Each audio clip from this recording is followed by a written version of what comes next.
Bom dia, meus caros cognitivos. Vocês pediram que eu viesse aqui dar a minha opinião sobre o episódio com a psicóloga da série Adolescência, o episódio 3, onde mostra uma avaliação psicológica pericial, certo?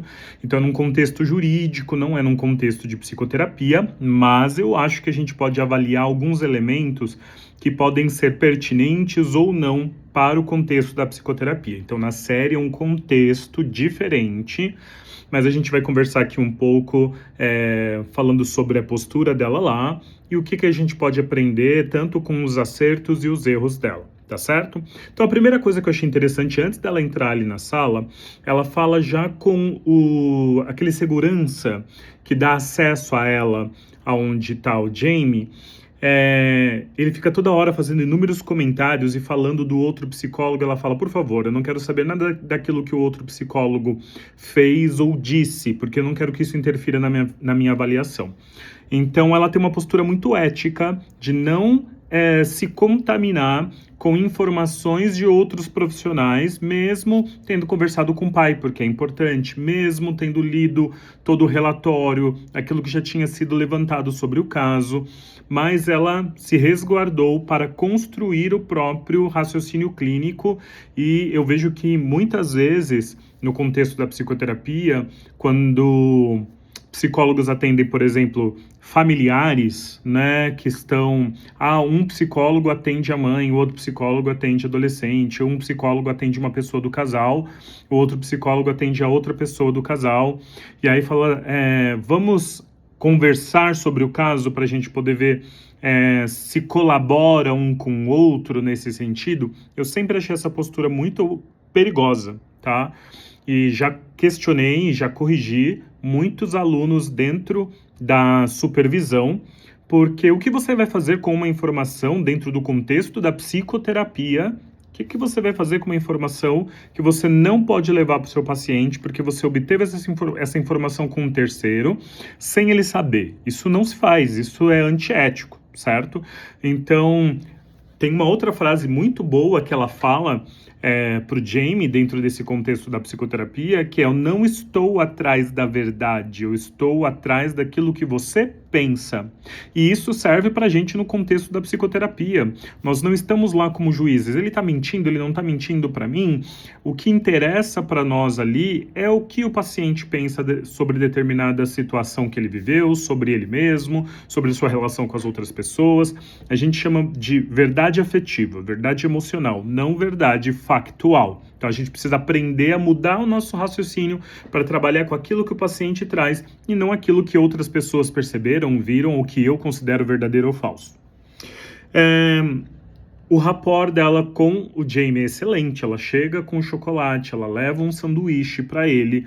Tem várias funções, né, no estabelecimento do vínculo, em mostrar que se importa, em tentar ter uma proximidade para diminuir ali a resistência dele às perguntas. Então, esse rapport eu achei nota 10.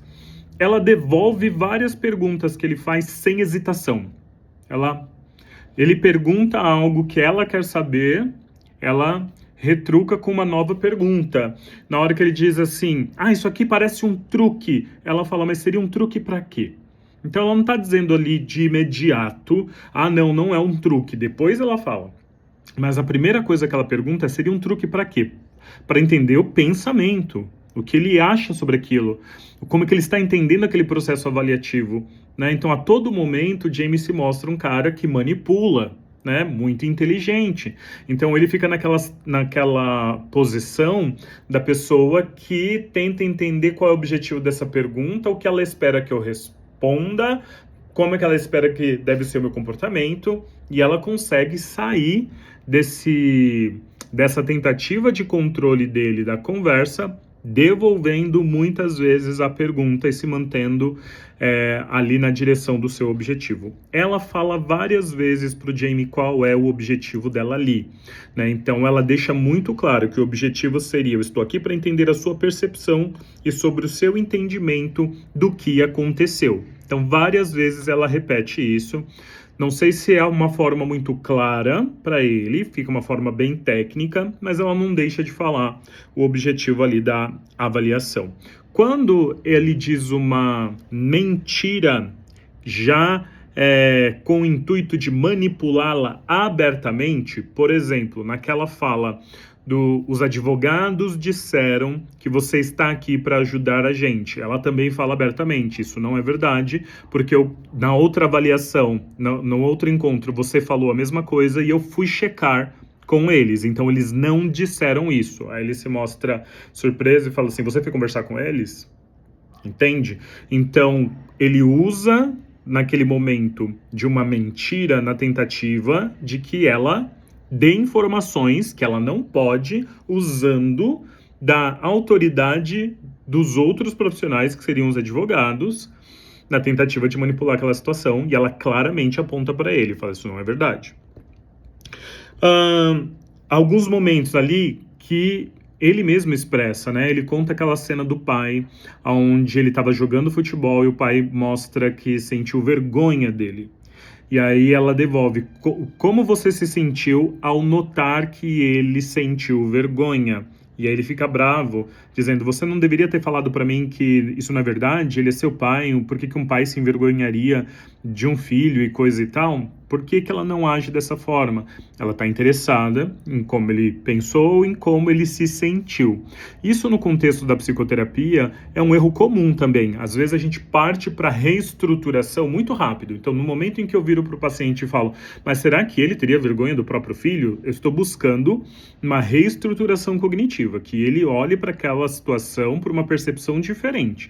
Agora, quando eu pergunto o que você sentiu quando notou a vergonha, eu ainda estou aprofundando a experiência, eu ainda estou investigando crenças que estão ali no meu paciente. Então, quando a gente parte muito rápido para a reestruturação, a gente pode perder um conteúdo cognitivo e afetivo muito relevante do paciente naquelas situações.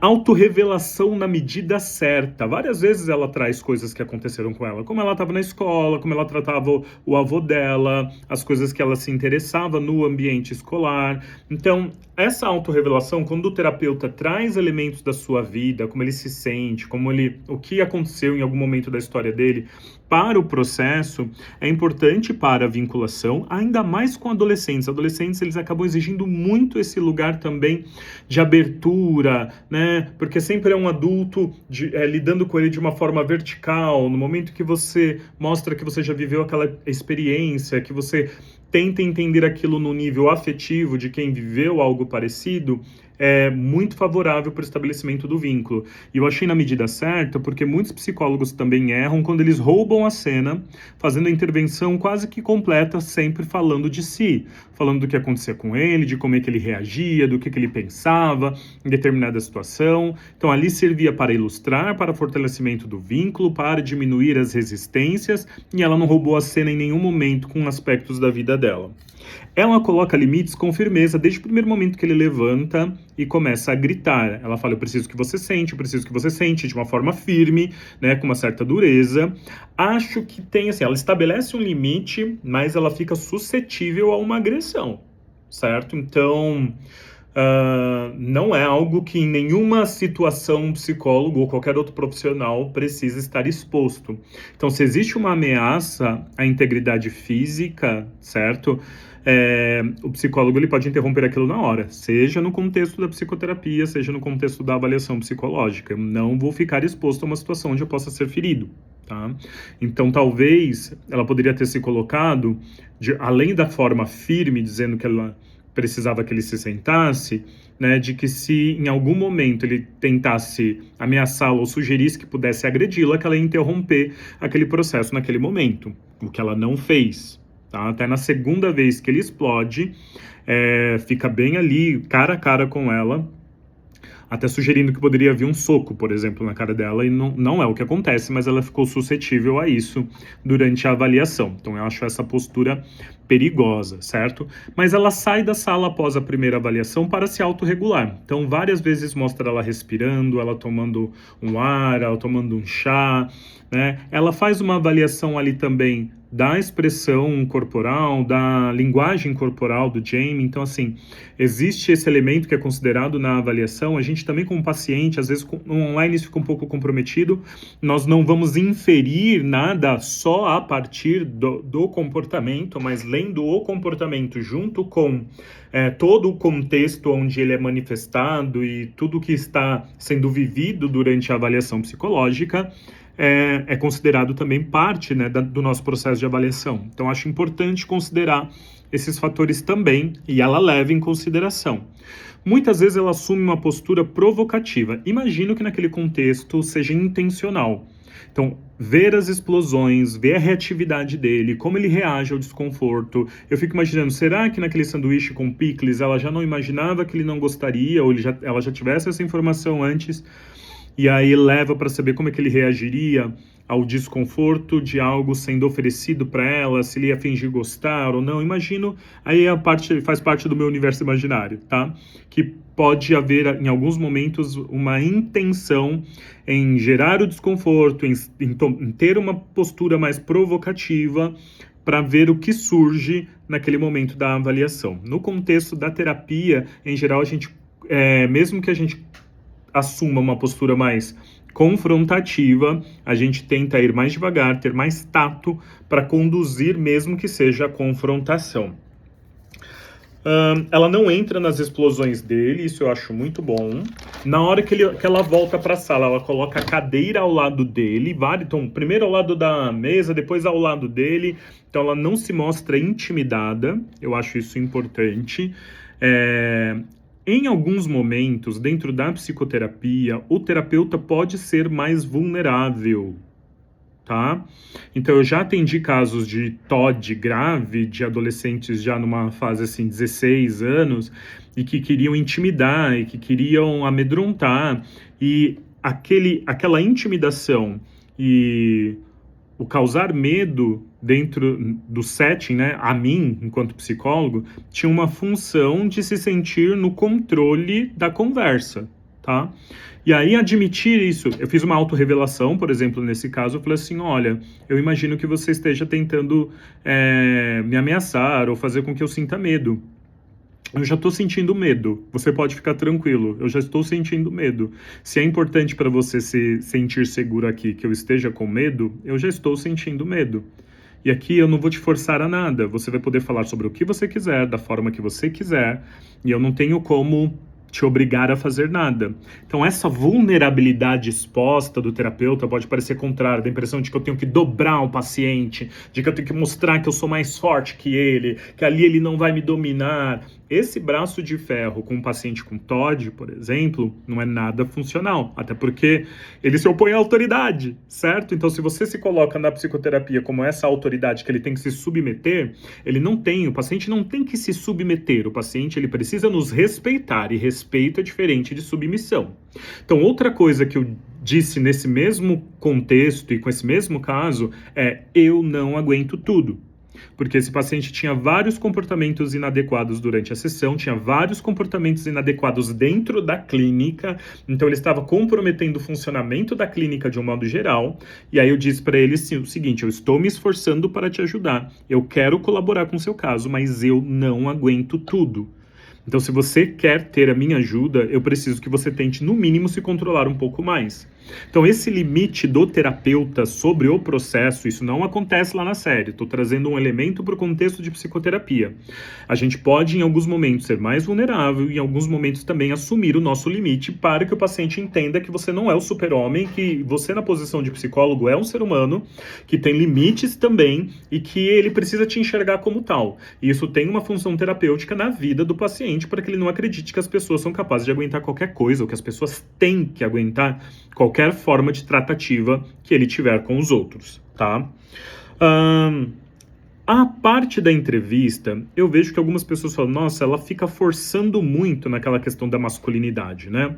Quando eu vi a série a primeira vez, para mim ficou muito evidente que não era a primeira vez que eles estavam se encontrando, né? No início fala que eram 5 encontros, ela fala várias vezes, olha, da última vez nós conversamos sobre a sua mãe, sobre a sua tia, então indicou que na avaliação anterior, na sessão anterior, ela tinha conversado sobre outros aspectos também relacionados às figuras femininas, no caso ali, a mãe e a tia na vida do Jamie, e aí ela foi bastante contundente com relação a esse aspecto da masculinidade, então ela martelou bastante ali, então fiquei um pouco dividido. Eu acho que ela tinha contexto, porque traz a ideia de que nas outras avaliações ela já tinha tocado em outros assuntos, mas sim, tem hora que parece que ela exagera e que ela até provoca até o momento de sair o que ela quer ouvir. Então, no momento que o Jamie fala no final da raiva e do desprezo que ele tinha pela menina, que ele agrediu, que ele tirou a vida, né? No momento em que ele expressa isso, a cara dela fecha, ela fica para trás, todo aquele envolvimento dela com a cena muda e ela faz aquele corte abrupto da avaliação. Esse foi o nosso último encontro, muito obrigado pelo seu tempo. Provoca aquela reação emocional, porque ele havia em muitos momentos se aberto, tinha se mostrado vulnerável em alguns momentos para ela durante a avaliação, e aquele corte abrupto para ele foi de uma forma muito insensível. Mesmo no contexto da avaliação pericial ou no contexto da psicoterapia, a gente vai avisar para o paciente, olha, na próxima sessão será o nosso último encontro, ou no início da sessão, hoje vai ser a última vez que nós vamos nos encontrar, e a gente tem como objetivo X, Y, Z. Então, deu a impressão de que ela ficou forçando a barra com relação a esse aspecto, sempre martelando naquela direção. No momento que ela ouviu o que ela queria, o que ela desconfiava, por mais certa que ela estivesse, naquela hora ela esqueceu e perdeu o Jamie, né? Ela ficou naquela sensação, tipo, eu sabia. Ela olha assim, né? Aquela cara fechada e tal. Eu sabia, ela fica em silêncio. E aí ele pergunta se ela se importa com ele, se gosta dele, né? E ela deixa de responder, né? Ela tinha uma interação mais direta, ela tinha uma interação mais dinâmica, nem que fosse para dizer o sim ou não. Naquele momento ela hesita, já no momento onde que ela suscitou uma emoção muito forte por um corte abrupto, e deixa isso no ar. Talvez aquele momento, quantas vezes nós, terapeutas, já vivemos momentos nos atendimentos onde nós não sabíamos o que falar, o que responder, que o paciente nos surpreendeu com perguntas, né? Uma vez, esse mesmo paciente com TOD, ele virou para mim e falou assim, mas você gosta mais da sua filha do que de mim? Óbvio, né? Óbvio, né? E a minha postura, naquele momento, também fiquei meio em choque. Eu falei assim, o que eu tenho que responder para esse paciente agora? Eu não estou esperando esse tipo de posicionamento, né? E aí, no caso da psicoterapia, eu falei assim, você não está errado, certo? Mas o fato de eu gostar muito da minha filha, isso é igual a não gostar de você, a não me importar com você, a não querer ver você bem? Então, no pensamento tudo ou nada deste paciente, não existia espaço, ele queria exclusividade, tá? E aí, é claro, né? Por uma pergunta dessa, a posição na relação terapêutica que ele estava me colocando era de um pai mesmo, né? Então tinha todo um contexto ali na história de vida dele, e aí a gente vai trabalhar com esse conteúdo afetivo para não ter o rompimento como houve dentro da série. Então dentro da série houve aquela explosão de rompimento, porque a avaliação ela tem um começo, meio e fim, mas dentro da psicoterapia, mesmo quando a gente é pego de surpresa, a gente vai tentar fazer a manutenção aí do vínculo para o processo continuar. Deixa eu ver o que mais eu separei aqui. Ela se prepara para avaliação, então ela conversou com o pai, ela leva o material lá do Instagram, então nós também, enquanto terapeutas, precisamos ter um plano de ação, nos preparar para os atendimentos. Recomendação dele permanecer no serviço de saúde, então mesmo acabando a avaliação, continue ou numa terapia ou em qualquer serviço de saúde onde você estiver. E as lágrimas dela ao final também acho que é uma parte muito humana do terapeuta, tanto quando ela levanta para respirar e quando ela chora e tá ali, né, respirando fundo. Acho que é importante, uma das coisas mais bonitas ali da série, eu achei que ela é muito humana, né? A série mostrou um psicólogo inteligente, técnico e humano. Então eu gostei dessa forma que a série escolheu representar o psicólogo com seriedade, né, e com emoções envolvidas. A todo momento ela se autorregula ao longo e no final também. E quando ela tem nojo, né? Então, assim, o final mostra uma ambivalência da terapeuta.